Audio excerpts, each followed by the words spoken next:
Hello Deepa ma'am.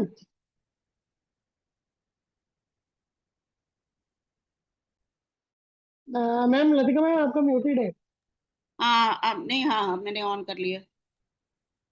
I think Deepa ma'am ने login कर लिया दोबारा। हाँ कर लिया कर लिया। हाँ तो फोन कर दे नहीं तो।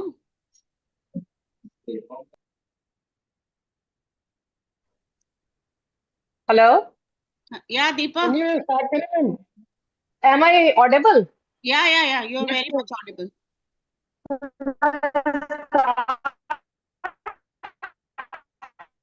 अब बीच में आवाज कट रही है तुम्हारी।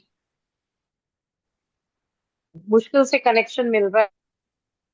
हाँ वही ना, कुछ आज नेटवर्क हमेशा ही नहीं वेबिनार पे। नहीं नहीं, नेटवर्क का आज बहुत चल रहा बरसात है, है एक काम इधर। करते हैं, इंट्रोडक्शन ना स्किप कर देते हैं, आप डायरेक्ट स्टार्ट कर दो ma'am.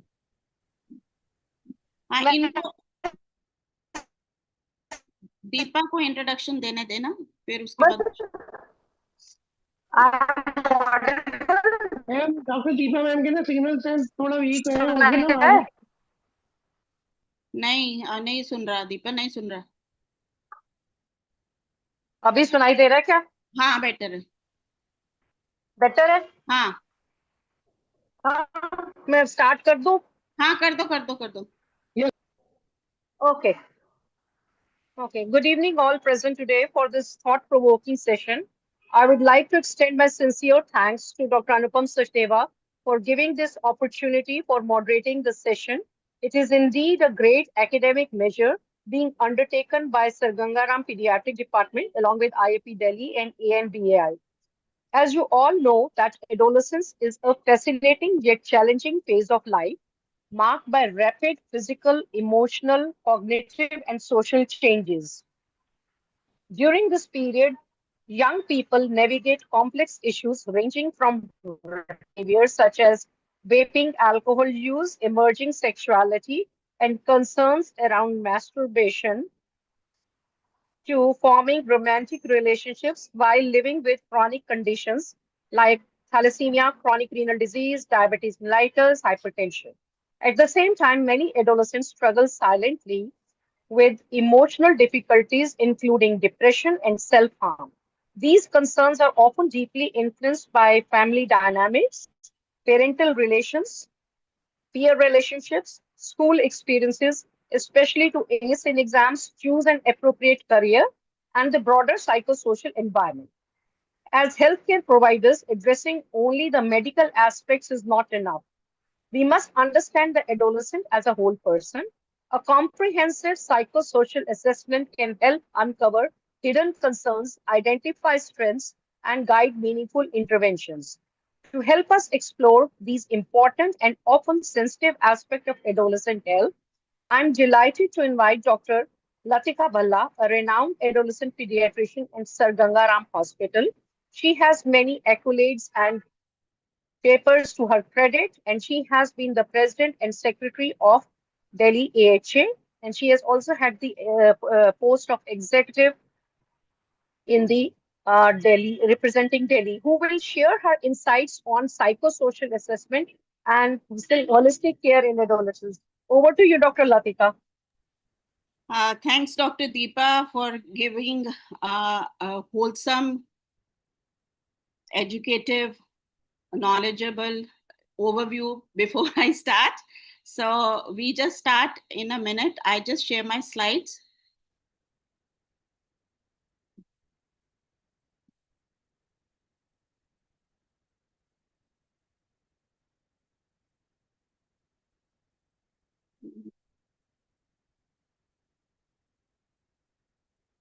Yeah, can you see my slides? Yeah, can you see my slides?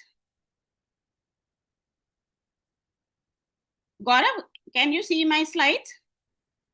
Yes, ma'am, we can see. Yeah, okay, thank you. So, Yes. what we will be talking about is the case-based psychosocial behavioral assessment in chronic care adolescent. Initially, we were talking about a normal adolescent, but in Gangaram Hospital, we have a multi-specialty hospital. It is a basically super specialty, multi-specialty hospital. And we come across all type of patients from different streams, including rheumatology, oncology, thalassemia, as well as from the endocrinology also. So we have taken few cases just to show you how to take the history and how to go about it. So if we start with the this National Family Health Survey, till now we were studying only the 5, now the 6 has come in. It is the 6th round of India's large-scale nationally representative health survey, which talks about population, health, nutrition, reproduction, and child health. And now the adolescent and young adult health indicators, they have also been included in that. So it is that shows there is the importance of early identification of physical, emotional, and psychosocial concerns through comprehensive assessment and timely intervention. If we see that there is a definite in the women and men, tobacco as well as alcohol consumption has much increased what we see in this survey. So if we see there is 1.2 adolescent children 1.2 billion adolescent children worldwide, and India, we find almost 253 million adolescent children, which is a very huge population. And all of you know this adolescent age group starts from 11 to 19. So early adolescent is from 11 to 13, then 14, 15, and 17 to 19 is taken as the late adolescence. So all those things that you will be able to read during your from your books also. So we'll straight away come to the case discussion.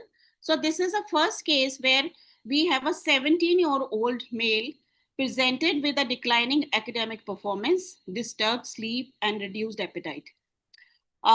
If once we were going through the history, so there was a reported significant conflict with the parents regarding the career choices, particularly to pursue need despite differing interests. There was a persistent emotional distress related to one-sided romantic relationship, resulting in excessive preoccupation.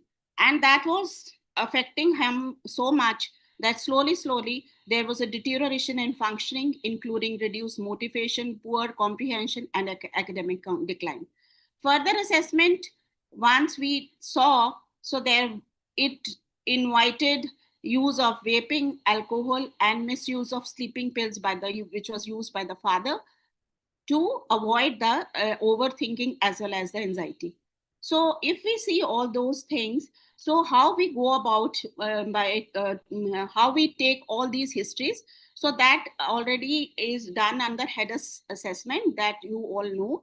So HEDIS is an acronym which involves home, education, eating, activities, education, all these things are included in that. So once we're taking the history, in this case, if we see there's a conflict with the parents wanted them to do neat, but the child never wanted to take up that. So there was a definitely different personal interest, and with that what was happening, there was a decline in academic performance and concentration. And on top of that, once a child came to us in the month of October and November, already he was heading for the pre-board examination, and along with that he failed in the pre-board examination. And on top of that, so he had a definitely concern regarding his body image and eating habits also, but he was not eating at a proper time, reduced appetite, but he was eating more at night, marked reduction in interest and enjoyment in a previously engaging activities with the family, and he was becoming increasingly social withdrawal and preoccupation with the personal stresses. And once we come to the history of substance abuse, that we have already said, the history of vaping and misuse of sleeping pills as a coping mechanism. And there was a more significant emotional investment in a one-sided romantic attachment. And the child was quite a bit preoccupied with that. There was a low mood, hopelessness, moderate depressive symptoms, but there was no active suicide ideation or self-harm behavior. Child was safe at home. So what we can find in this, so there was academic difficulties, family conflict, and substance abuse. They were all recognized as ongoing psychosocial stresses. So whenever we do the HEDIS assessment, this is done to plan our treatment. So we see what are the risk factors and what are the protective factors. So on the one side, you see there are higher parental expectation and career related conflict, which is very common during this age group. And then, of course, which most of the children come to us with the following academic performance only. Otherwise, most of the time, the parents are not bringing the children to for other things. So emotional distress because of the romantic concerns, anxiety symptoms from the poor emotional regulation, leading to sleep disturbance, substance use, and then the limited healthy coping mechanism during the initial phase. But what was there, there are always a good factors also, protective factors also. Here he knew what he was going through. There was a good insight into it, willingness to engage, supported therapeutic alliance, and he was ready to listen, motivation to improve her academic and personal functioning, ability to identify personal and future goals. And slowly he started using less of vaping and other things. And since there was no suicidal ideation or self-harm behavior, which was very good in this case, and we had to improve the family communication and decision making over time. So how the treatment was planned over the course of 6 months. So very important is the rapport building, and that the psychoeducation, emotional regulation, and interventions were implemented. CBT, what we call as a cognitive behavior therapy, which aims at improving cognitive structure, problem solving, and emotional regulation. So initially, the child was having a very high anxiety, and then along with the substance use. But gradually, the improvement was observed in emotional awareness, and he started accepting those coping skills, and family communication improved, and that is how the child was getting better. With the reduction in anxiety symptoms, and there is a academic and career progress. And ultimately, this child was able to take her class 12 exams and was able to get the pass marks. So that is what we see the outcome of the children. So complete cessation of alcohol use and started sleeping. And then the vaping outcome was significant reduction in the vaping behavior. Emotional and anxiety outcome became better. Academic outcome, successful completion of board examination despite certain academic setbacks. And personal greater outcome, he became more confident and more self-aware. Whatever he wanted to do, he was ready to face that, and along with that he wanted to appear for the interviews in the subject he wanted to do, and then he was able to convince his parents also what exactly he wants. So that is why it is very important for us to see the not only the medical part, we have to see the child as a holistic, because a holistic approach is required as far as parenting and outcome, academic outcome is related. So all of us know 31st May is taken as a no tobacco day. World No Tobacco Day is observed on May 31st. So this was done to raise awareness about the harmful effects of tobacco use and to encourage people to quit smoking. And this year, World No Tobacco Day 2026 theme is Unmasking the Appeal, Countering Nicotine and Tobacco Addictions.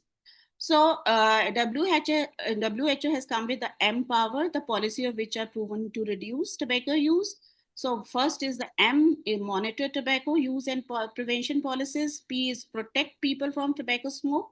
Offer help to quit tobacco use. Warn about the dangers of tobacco. Enforce bans on tobacco advertising, promotion, and sponsoring. And raise tobacco taxes. So 5 is ask, advise, assess, and analyze. And then, of course, 5 R's are for the roadblocks: relevance, race, rewards, reputation, and roadblocks. So it is a 5 to 15-minute research-based counseling that has proven to be a global success. So why do all these adolescents experiment with these substance abuse? So it is a period of identity formation and then the emotional activity, and they want to be independent. So there are a lot of academic pressure, family expectation, interpersonal stressors, peer influence. So they make the child more vulnerable to these experimentation. So substance abuse, sometimes it comes as a coping mechanism. So it is to manage the distressing emotions such as loneliness, frustration, and lack of communication. Most of the time, children are not able to communicate their issues to the parents, and that also becomes a it is a maladaptive coping strategy, which becomes the primary presenting problem. So if we see the neurobiology of addiction, the our adolescent brain is not mature. The prefrontal cortex matures by, you can say, by age 25. So there are the adolescent reward system, particularly the dopamine pathways involving nucleus accumbens, ventral tegmental area, and amygdala is highly. They are the ones they give the temporary relief and pleasure, and reinforcing the repeated use of these substances.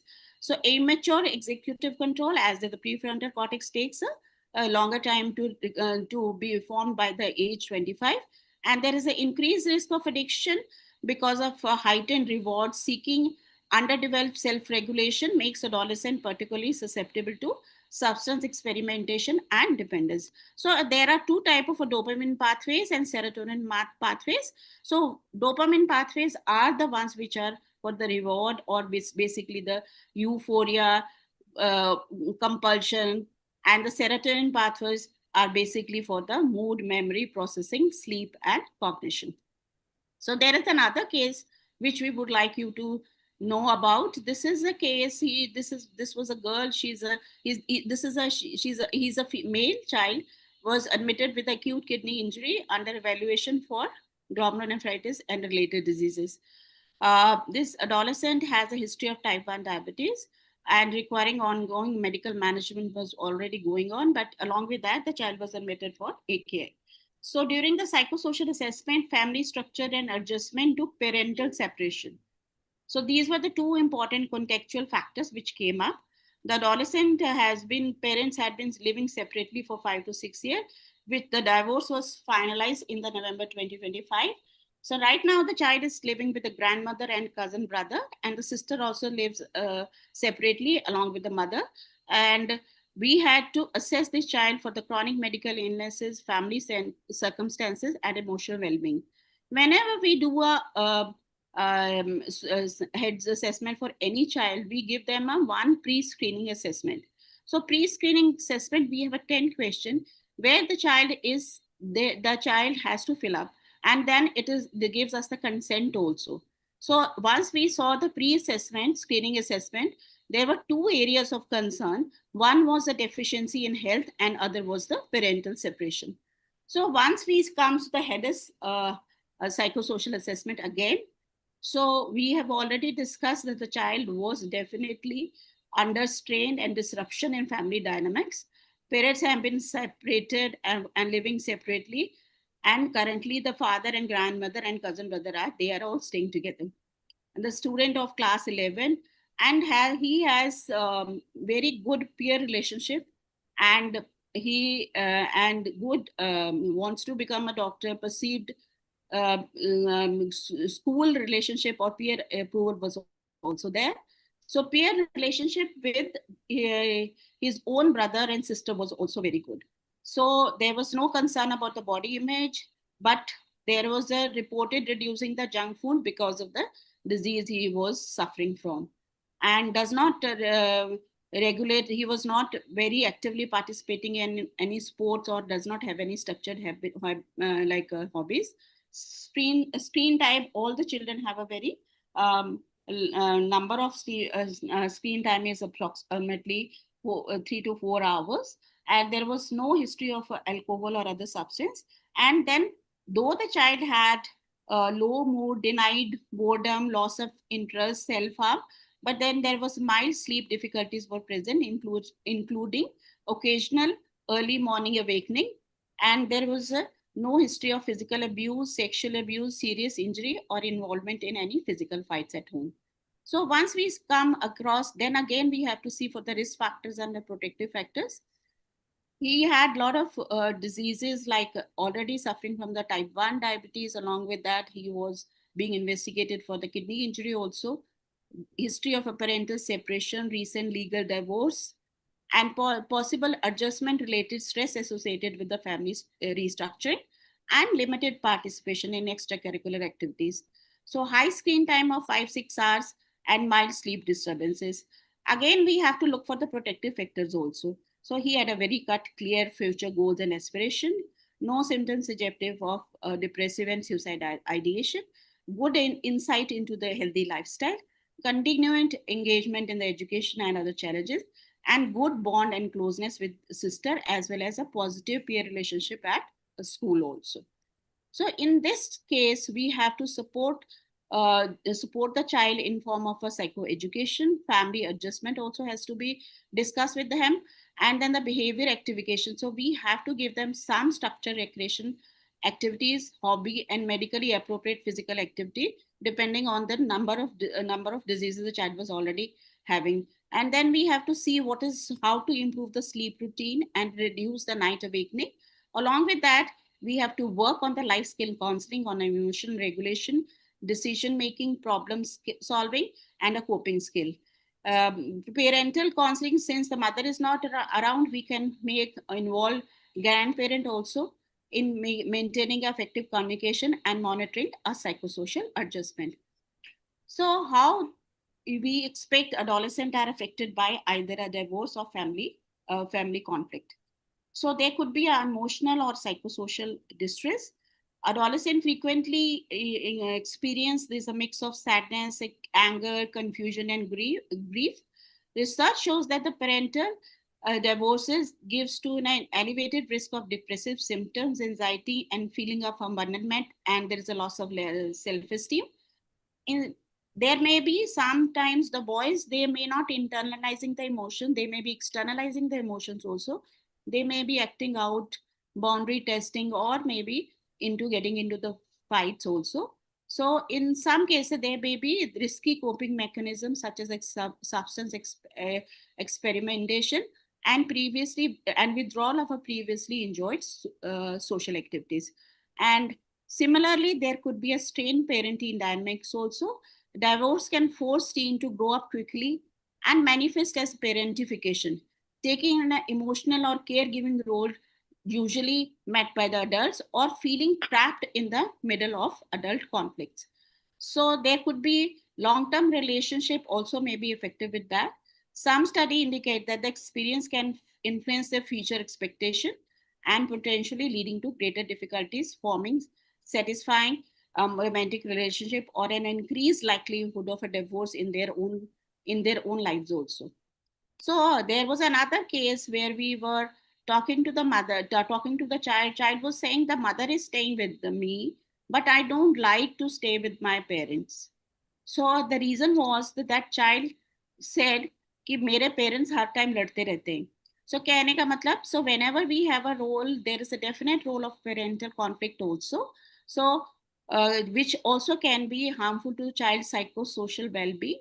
So the way parents communicate during and after the split also plays a major how successfully a teen or adolescent child adjusts to that. So another case which is coming up, she's a case of juvenile SLE, and the child was already going up medical management, and this child has been coming to the hospital for last since the class 8. Now she's in class 12, 11. Major concern was regarding the social interaction due to the physical weakness, decreased appetite, and she's been on certain drugs also because of SLE. And there was a amenorrhea for the past few years, low mood, loss of interest in activities, and sleep disturbances. So whenever we do this pre-screening assessment, that screening indicated there was a significant emotion distress, and there was a disturbed psychosocial environment requiring the comprehensive psychological evaluation. So similarly, once we were going through that, the adolescent reported positive relationship with the family members and denied any history of violence or major family stresses at home. Education, now after 12 she is enrolled in college and reported average academic performance, but then her goals are very clear. She definitely has a future aspiration of becoming a teacher. Reduced appetite, eating, dietary restriction, they were all there, which was concerned regarding the body image. Social interaction was limited because of the illness related weakness, and she developed listening to music as a hobby and spending most of her free time with the family members. There was no history of a substance use. The child definitely reported low mood, loss of interest, and loss of interest in previous enjoyed activities, and sleep disturbance were also there. She definitely felt safe at home, and there was no history of physical abuse, sexual abuse, injury, or involvement in the physical fights. So similarly, we have to see what all risk factors are there, because with all the diseases and with all the restrictive and all the medication, she was immunosuppressive. So then there was a lot of restriction in physical activities. Along with that, but then there are, once there are clear future aspiration goal, there are already she has a hobby enjoyment of a music, and then she spends a lot of her family time together. And with the absence of substance abuse or suicide ideation, we can definitely motivate the child to do much better.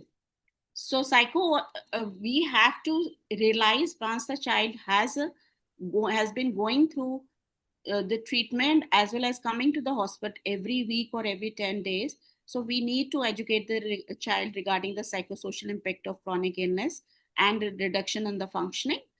Discussion of illness related factors contributing to low mood, social withdrawal, and reduced quality of life.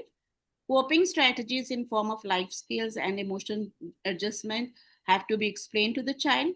Encouragement of a behavior activation and maintenance of all the activities. Family psychoeducation to enhance support and facilitate illness. And monitoring for emerging depressive symptoms and the psychosocial impact. So similarly, the child was taken up for the individual counseling, and the motivation counseling for the self-efficacy and future orientation, and then CBT for identification and restructuring of negative thoughts related to the illness, and strengthening emotional regulation and communication and decision making. The life skill counseling has to be taught, and parent counseling because of the psychoeducation regarding that impact of chronic illness, that also has to be explained to them. And then this child required, we had to apply PHQ-9, which is the patient health questionnaire, PHQ-9 questionnaire 9, to the depressive symptoms. They showed a severity of symptoms at guide intervention planning. So another case, now we'll be talking about how a young child, they are concerned about the puberty changes which are happening around that time, but then they don't know whom to talk and how to talk, whom to talk, and when to talk. So this is a very like this child had come with a headache, recurrent headache, and academic difficulties. During hospitalization, he repeatedly approached the nursing staff requesting privately with the clinician about a personal concern. On further discussion, he expressed worries regarding recent pubertal changes like erections, masturbation, and sometimes nocturnal emissions also. He reportedly feeling confused and anxious about these changes, and has been getting some misleading information from peers and social media. And due to embarrassment, he had not discussed these concerns with the parents, teachers, and feared that something might be wrong with his body. So similarly, we have to see what the child is going through. So this child had a good performance. He was safe at home, and but he didn't know where to how to discuss all these problems which he was feeling at this time. So he expressed concern regarding physical growth and the body development also, and then regarding the masturbation and nocturnal emissions also. So he was into sports, no history of tobacco, but all these things was making him whether these experiences were normal or he had expressed some confusion regarding these changes. And then he was definitely confused about, but there were no symptom of depression or suicide ideation, and child had a safe home and school environment. So this was basically, he had a supportive family environment, good academic performance, no substance use, but it was just a curiosity because all the adolescent children are very curious about all these problems. But then there was embarrassment discussing sexual health concerns and exposure to myths and misinformation from peers and social media. and early adolescence and adjustment to the pubertal changes. So whenever we have to, psychoeducate the child regarding puberty, menstruation, and night emissions also. Reassure the adolescent that these experiences are normal. Parent counseling also has to be encouraged. There has to be open communication regarding that, and guidance regarding the reliable source information. That health strategy also has to be explained to the person. So improve understanding of the normal pivotal development, reduce confusion, increasing confidence in discussing concern with the parents, better understanding of sexual and reproductive health, and then maintaining a good academic. And I will be just discussing 2-3 slides on the comprehensive sexuality education. It is a very long chapter, almost for, I think, covering 130, which is given by Indian Academy of Pediatrics and the Ministry of Family Health Welfare. So I'll be just taking these 3 points. Their bodies, how they change during the puberty. So what is the comprehensive sexuality education? Talks about how the young people, they perceive their bodies, relationship and communication, respect, consent, and personal boundaries, gender equality and dignity, reproductive and sexual health, making safe and informed decisions. So there is a reduced myth and misinformation, builds confidence, promotes healthy relationship, encourages response, helps uh, helps preventing risky behaviors. So this masturbation, what are the there are myths about that. It does not cause any weakness. Does not affect growth. Does not cause any infertility. So take home messages: masturbation is a normal behavior in adolescence, and it should be explained to the girls or boys also. It occurs as a normal sexual development. So these are the similar thing which has been said. So nightfall or involuntary ejaculation of semen during sleep, and the body starts producing sperm, natural release of semen. And what we have to tell the child that is a normal physiological phenomena. It is not a disease, does not require treatment, and does not cause any weakness. And we have to respect privacy of the child, avoid teasing or bullying, and seek information from a proper health person. So for the girls, we have to talk about the menstruation hygiene management, which again is a natural biological process. We have to explain what is a good menstruation hygiene and common changes which happen during the period also. So similarly, we have to talk about the teenage pregnancy also, lack of sexual health knowledge, early marriage, peer pressure, and what all that teenage pregnancy can cause to the child, and how does that social impact. There is interrupted education, financial difficulties, social stigma. And according to NFHS 5, there were 7% of girls age 15 to 90 years, they normally start childbearing by that age group. So once we have to know how to counsel these children for all the comprehensive sexuality education, and delayed marriage, life skill education, on open communication with the parents and teacher, understanding consent and healthy relationship.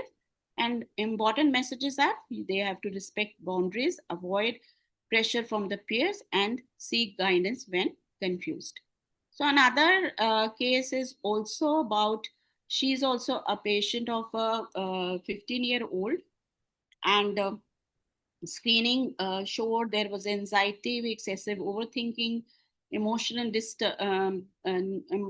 disturbances, and self-harm behavior as a maladaptive coping strategy.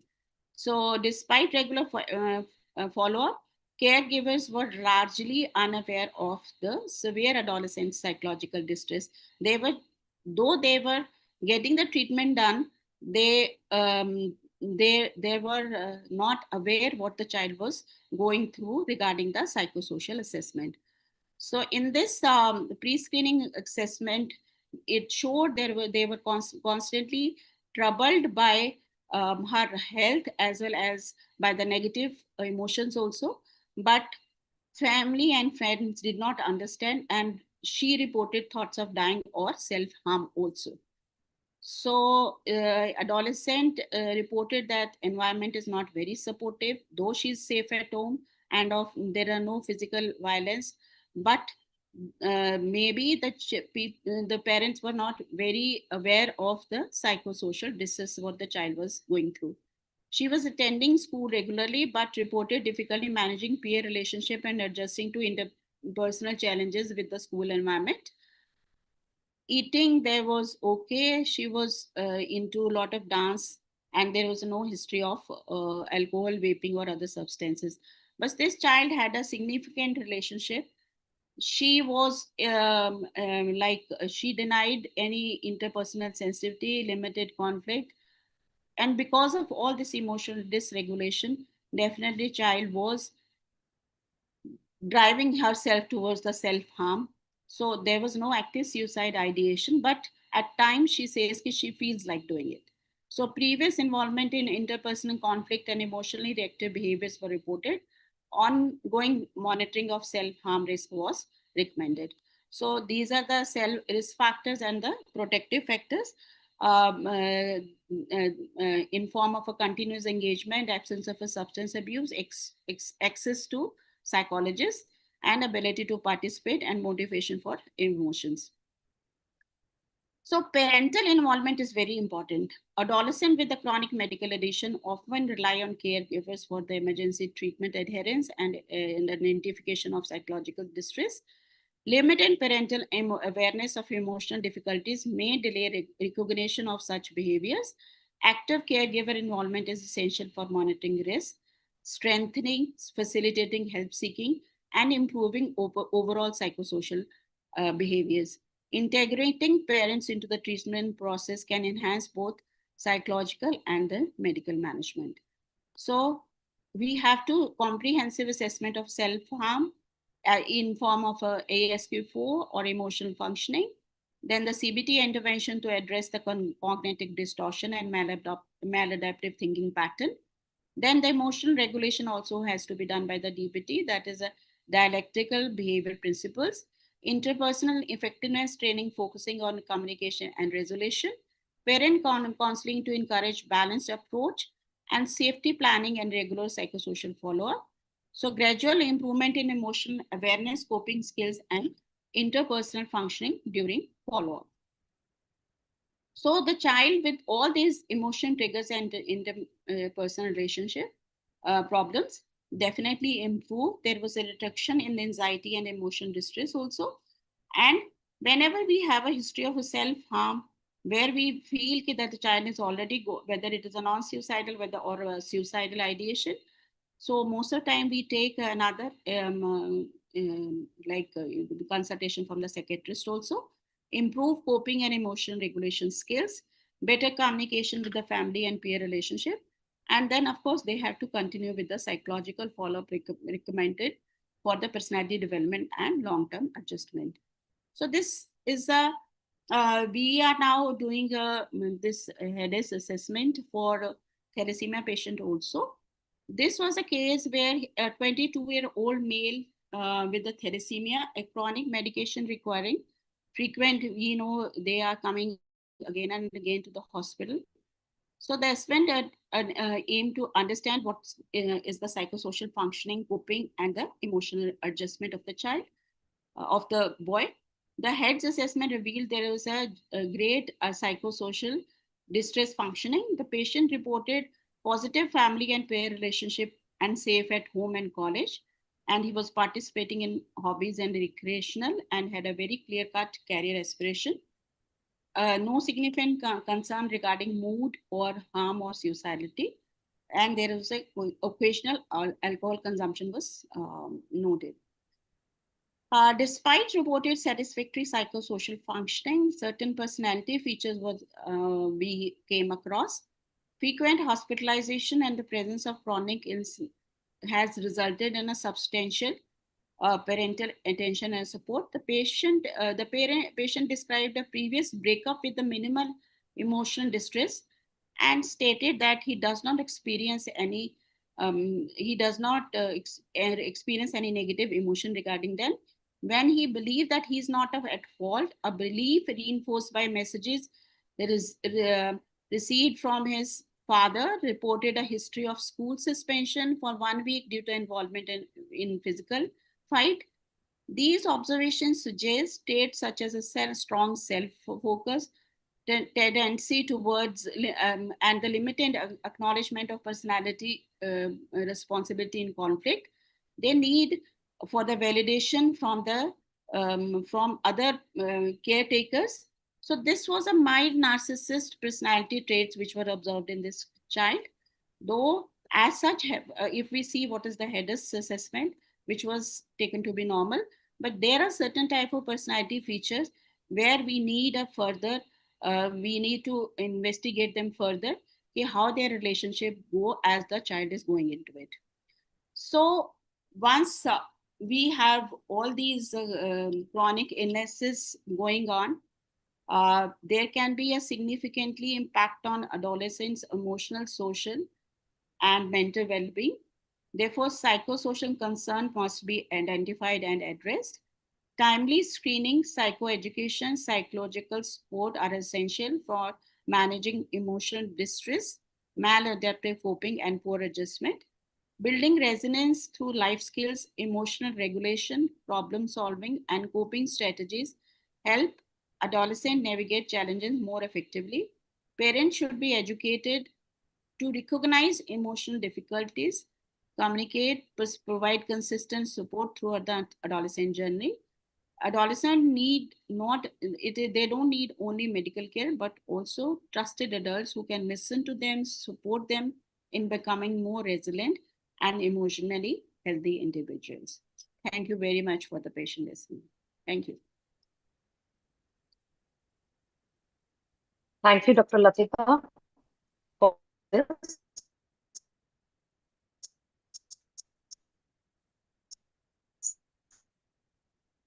Treated court with such cases. So as we today, reminding us that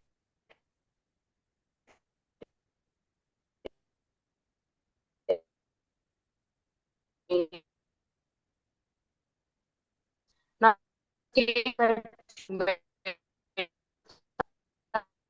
perceived fashionable or socially acceptable, often unaware of the and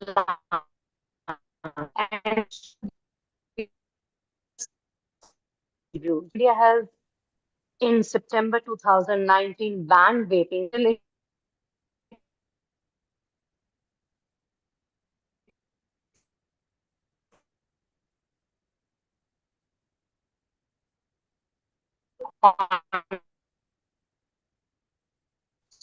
investing and heavy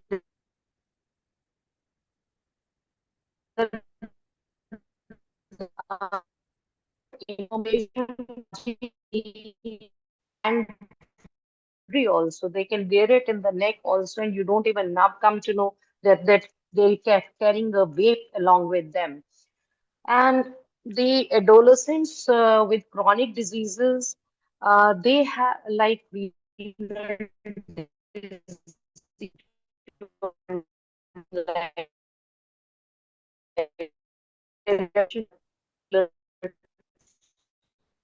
adolescent was going through the parental. And these type of things have a long-term impact on the mental health of an adolescent. And as you rightly mentioned, that by giving structured support and giving cognitive behavioral therapy, along with the family intervention, we can work wonders for them. Not only that, some of these chronic cases do have, because they're adults, they do have romantic relationships also. So, uh, also, they have, so giving them holistic transfers in medicines, we have to include discussions regarding self-esteem, ID, psychosocial well-being. And you rightly mentioned screening test. And then coming to the case of masturbation, it is we have to read uh, and what adolescents need is not silence or shame or misinformation, but as you rightly pointed out, accurate, age appropriate, comprehensive sexuality education that not only promotes respect, um, consent, safety, and healthy relationships, but it also gives you the potential to make responsible choices. And as healthcare providers and parents, we should guide them through the journey of puberty. Now, the importance of recognizing emotional distress, not only that, something can lead to non-cycle suicide, and it is often early and a signal that the adolescent is struggling to cope. Important for us to identify the warning signs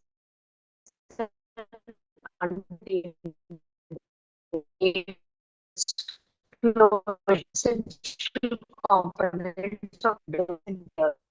So all it's common they need present adults to connect before they correct. So adolescents really walk into your teenage saying that I'm struggling with peer pressure or I'm confused with sexuality or difficulties in relationships, challenges of living with a chronic illness, unexplained symptoms, or behaviors that reflect distress that cannot yet put into words.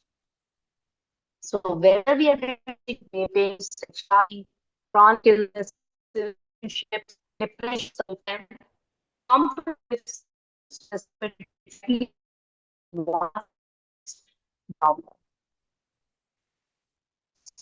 So our responsibility extends far beyond this for diseases. It is to understand the young mind person behind them, experiences, fears, strengths, vulnerabilities, and success. So every conversation we end, every way we hold, every safe space we create has the potential. When we shift our focus from asking what is wrong with the adolescent to what has adolescent, we move from being healthcare providers to becoming trusted allies in the adulthood. So my message is that these young people navigate the most complex phases of life, and sometimes most full intervention we can offer is not a prescription, a call, or a procedure, but the experience of being truly seen, heard, understood, and spoken. Thank you for really coming up with this clear view. Thank you, Dr. Deepa, for giving the overview and discussing all the academic and other emotional problem once the children are going through. So I think it is up to everyone because as now infections will be becoming less common and there will be more patients who will be coming with the emotional dysregulation. Along with that, there will be more of these problems as now the all the you can say young pediatrician ones they will be delving into their practices, so they will be coming across these patients much more as compared to what we used to see. So there will be lesser of now infections, more of NCD and more of all these mental health issues, which may be starting as a behavior issues, which needs to be taken care of as early as possible. And then they say adolescent in the adolescent age group, all the habits they track into the adulthood also. So if the child starts smoking at the age of 14 and if the child starts smoking at the age of 25, there is a definite there are studies which tell us how the response is that how bad or how good is the response, though the you can say tobacco smoking is not good at any age, but once they start early they definitely have a worst effect on their health. So that is why we this is the age group once we can encourage them to have a healthy habits, healthy and some hobby development, and we can tell them how to restructure themselves tell them about what are the academic skills. We can talk to them about the study skills, how to regulate their anger and emotions. And of course, we have to tell the parents also the kind of a parenting they should be doing to these children.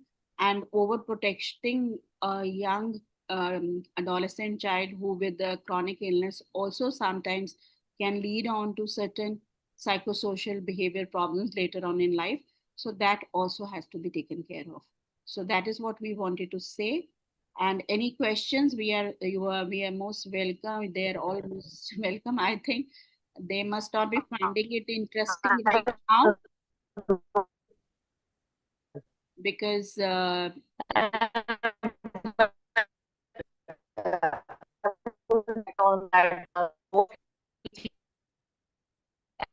obviously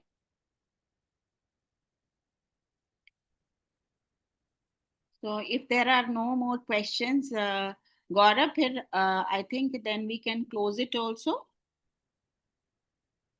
Yes, ma'am. Thank you so much, ma'am. Thank you, Dr. Deepa. Thank you, Prachi. And thank you all the participants for attending this workshop. Thank you. Okay, ma'am. Bye. Good night. Bye. Good night. Thank you, ma'am. Good night. Good night.